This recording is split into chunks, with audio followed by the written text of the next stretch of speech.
नाजरीन, इस वक्त हर शख्स ये बात सोचने पर मजबूर है, ख़ास तौर पे वो अफराद जो क्रिकेट से मोहब्बत करते हैं। वो ये ज़रूर सोच रहे हैं कि पाकिस्तान टीम में क्या चल रहा है। मुस्तकबिल में अगर पाकिस्तान की टीम किसी दौरे के लिए अनाउंस की जाती है तो कौन सी टीम होगी। इसी तरह ये भी सोचा जा रहा है कि पीसीबी में इस वक्त क्या चल रहा है। रोज़ एक नई से नई खबर सामने आ रही है, नए अंदाजे, एनालिसिस और बहुत कुछ जो है ना वो सामने आ रहा है। साथ साथ अब उन लोगों का तयन भी होता जा रहा है जिन्होंने टीम को इस हाल तक पहुंचाया। इस हाल से मुराद ये है कि जिन्होंने टीम को बर्बाद किया, टीम के इत्तेहाद को पारा पारा किया, उसका सारे का सारा जो यूनिटी थी उसको रेज़ा रेज़ा कर दिया और वर्ल्ड कप बुरी तरह से फ्लॉप हुए। लेकिन इसके बावजूद इस वक्त भी जो ताज़ा तरीन चीज़ है वो ये है कि वो लोग लॉबिंग में मसरूफ़ हैं। शहीनशाह अफरीदी एंड ग्रुप, जिसमें अमाद वसीम शामिल है, जिसके अंदर दो लोग और शामिल हैं, मोहम्मद रिजवान साहब हैं, शादाब खान है, ठीक है, और एक बंदा और है, जिन्होंने जानबूझकर परफॉर्मेंस नहीं दी। जो बंदा मज़ीद शामिल है उसका नाम इफ्तिखार अहमद है, जो चाचू के नाम से मशहूर है। जिन्होंने जानबूझकर, हमने देखा इंडिया के ख़िलाफ़ मैच जिस तरह से दोनों ने ये मैच हारा, अमाद वसीम और इफ्तिखार ने। हालांकि कप्तान बाहर से डॉट बॉल ना खेलने का मैसेज भेज रहा है और वो आगे से तबाही उतार रहे हैं। बहरहाल अब तो खैर माजी होगी, लेकिन याद माजी काफ़ी तलख है। तो ये सारा कुछ है। वो लोग अब भी लॉबिंग कर रहे हैं कि किसी तरह से अपना सर्वाइवल भी करें और हमें कैप्टनशिप भी मिले।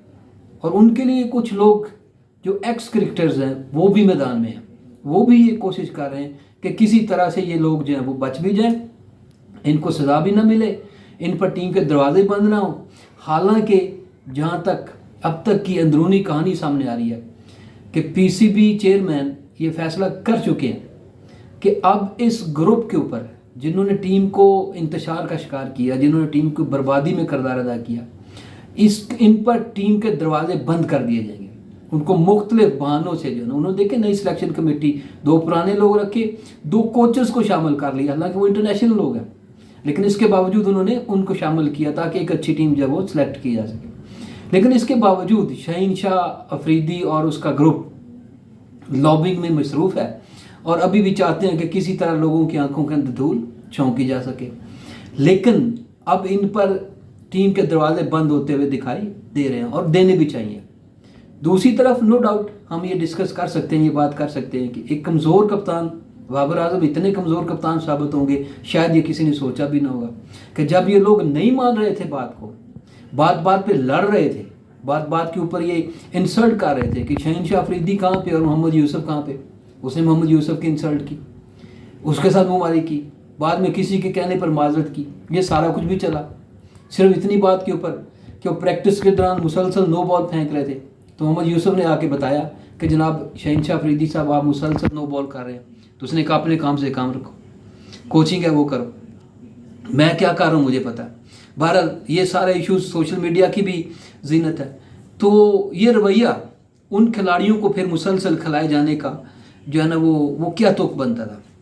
एक कप्तान पूरा बोल्ड डिसीजन क्यों नहीं ले सका, वो इस ग्रुप को की नाकाबंदी क्यों नहीं कर सका, इसको रोक क्यों नहीं सका। यकीनन ये सवाल उठता है कि कप्तान की कैप्टनशिप के ऊपर सवाल तो उठेंगे जब वो मैनेज नहीं कर पाएगा।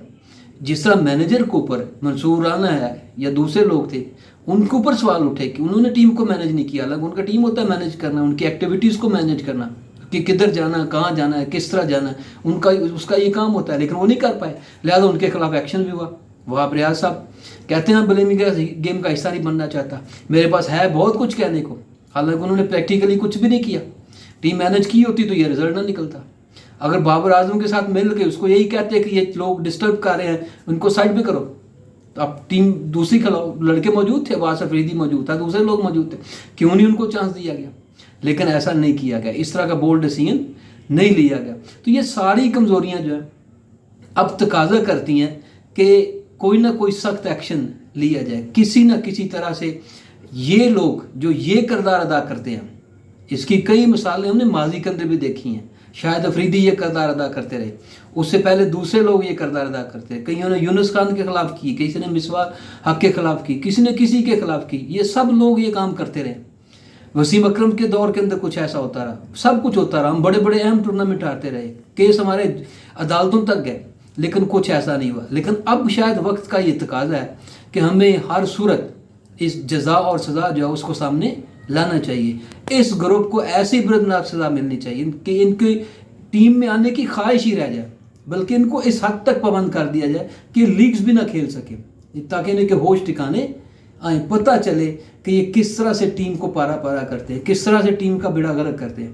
اور اتنے بڑے میگا ایونٹ کے اندر جا کے یہ کام کر رہے ہیں صرف ایک کیپٹن شپ کے لیے، اور کوئی شخص ان کو ڈکٹیٹ کر رہا ہے اور اس کے اوپر وہ چلی جا رہے ہیں اور یہ کام کرتے جا رہے ہیں. تو اس لیے ضروری ہے کہ ایسے اہم اقدامات کیے جائیں، صرف ٹیم کے دروازے بند نہ کیے جائیں، بلکہ ایسے اہم اقدامات کیے جائیں کہ ایسے لوگوں کا راستہ روکا جائے. بے شک کوئی کتنا بھی اہم کھلاڑی ہو، محمد رضوان ہو، افتخار احمد ہو، یہ شہنشاہ فریدی صاحب ہوں جو لیڈ کر رہے ہیں اس گروپ کو، ٹھیک ہے، کوئی بھی ہو، تو اس کا راستہ روکنا چاہیے. ان کو ہر صورت جو ہے وہ عبرتناک مثال بنانا چاہیے کہ نہیں جناب اب آپ کی کوئی گنجائش نہیں ہے. اس کی جگہ نئے لڑکے لے دی جائیں. بہت سارے لڑکے ہیں جو ویٹ کر رہے ہیں، جو انتظار کر رہے ہیں کہ کبھی ان کو جو موقع ملے. تو اس لیے ضروری ہو چکا ہے کہ اہم اور فوری اقدامات کیے جائیں.